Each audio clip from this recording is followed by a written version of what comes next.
আসসালামু আলাইকুম রহমতুল্লাহ। আজকের ভিডিওতে বাবা এবং মেয়ের কিছু কথোপকথন আপনাদের সামনে উপস্থাপনা করব এবং এই ভিডিওটা শেষে একটা মেসেজ আপনাদেরকে দেওয়ার থাকবে।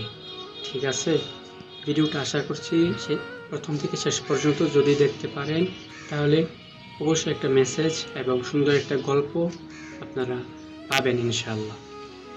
বাবা বলতেছে, খুব সুন্দর একটা মোবাইল তুমি কিনে নিয়ে আসছো, কত দিয়ে কিনলে? মেয়ে বলতেছে, এই তো বাবা 50,000 টাকা দিয়ে।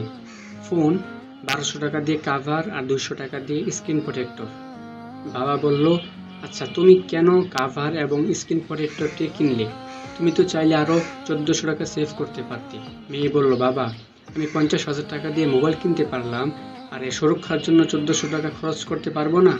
আর এই কাভারের কারণে ফোনটা আরও সুন্দর দেখাচ্ছে। বাবা বলল, এটা কি অ্যাপেল কোম্পানির জন্য অপমান না? তারা কি যথেষ্ট সুরক্ষার ব্যবস্থা করে ফোনটা তৈরি করেনি?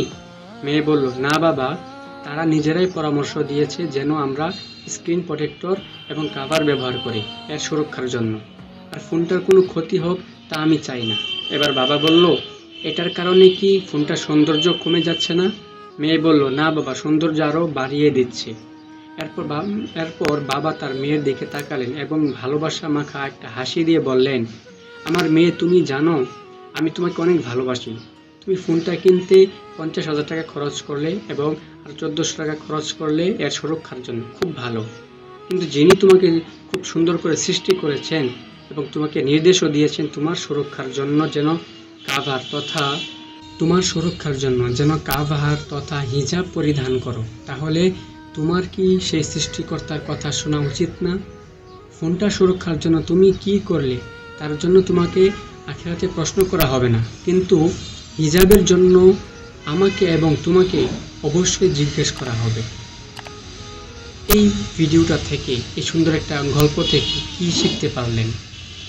যেরকম ফোনের কাভার থাকে, প্রোটেক্টর থাকে, যেন ফোনটাকে আরও আকর্ষণীয় দেখা যায়, ঠিক তেমনি মা বোনদেরও প্রয়োজন পর্দার ভিতরে থাকা, হিজাব পরিধান করা, বাইরে বের হলে বোরকা পরিধান করে বের হওয়া। আশা করছি এই গল্পটা থেকে এতটুকু কমপক্ষে হলেও শিখতে পারবে। ভিডিওটা শেয়ার করে দিবেন, পেজটা ফলো করে দিবেন। আসসালামু আলাইকুম।